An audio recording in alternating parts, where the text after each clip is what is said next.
آپ مرکزی رہنما ہیں جمعیت علماء اسلام پاکستان کے، آپ بہت ہی گفتگو فرماتے ہیں، تو احسن ترین اور اس کے علاوہ سیاسی انداز سے بھی وحدت کے فلسفے کو بیان فرمائیں گے جناب مولانا مفتی سید محمود الحسینی۔ نحمده ونصلي ونسلم على رسوله الكريم، اما بعد فاعوذ بالله من الشيطان الرجيم، بسم الله الرحمن الرحيم،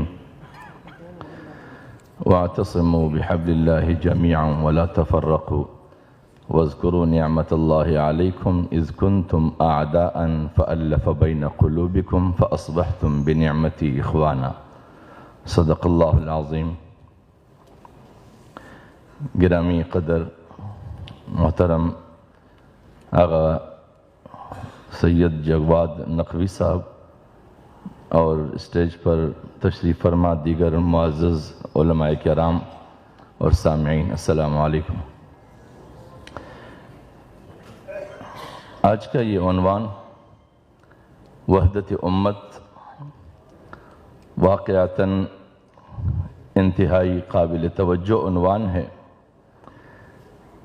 اور دوسرے لحاظ سے یہ ہماری کردار پر ایک داغدار نشان ہے کہ امت مسلمہ ہونے کے باوجود اور امت مسلمہ کے رہبری کے ذمہ داری نبھانے کے باوجود اس امت کے رہبروں کے سامنے امت کا شیرازہ بکھرا پڑا ہے۔ قصور منتشر امت کی کوئی نہیں، قصور ہماری ہی ہے کہ ہم آج تک اپنے درمیان بیڑوں کے کھالوں میں چھپے ہوئے بیڑیوں کو نہ پہچان سکیں،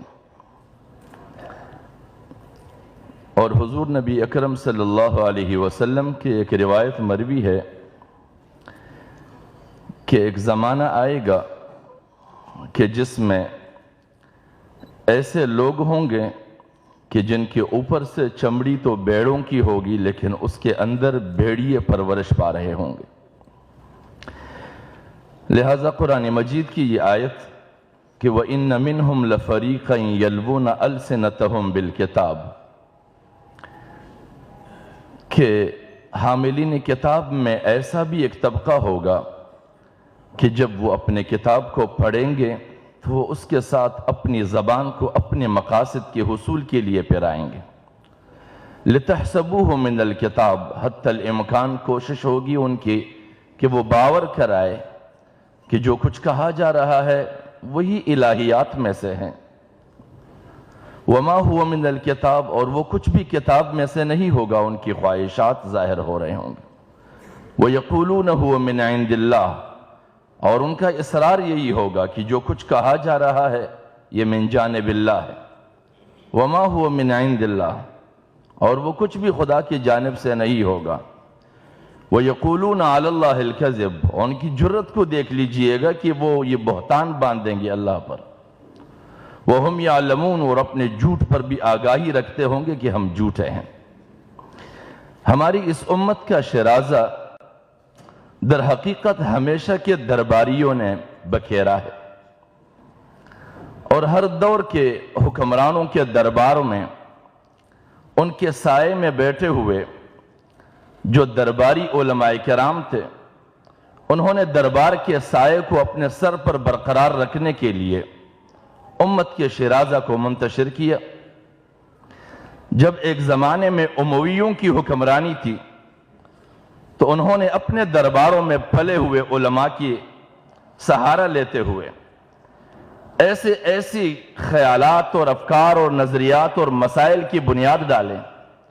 اور ایسی اصطلاحات ایجاد کیے کہ جن کی حقیقت میں شریعت سے دور کا کوئی بھی واسطہ نہیں۔ اور پھر بعد میں جب عباسیوں کا زمانہ آیا تو ان کے دربار میں پلنے والوں نے بھی دربار کے سائے کو اپنے سروں پر باقی رکھنے کے لیے اور دربار کی نوازشات سے مستفید ہونے کے لیے انہوں نے بھی کوئی کسر نہیں چھوڑی۔ لیکن قصور بعد کے آنے والے ان لوگوں کا ہے کہ جنہوں نے ہمیشہ دونوں جانبین کے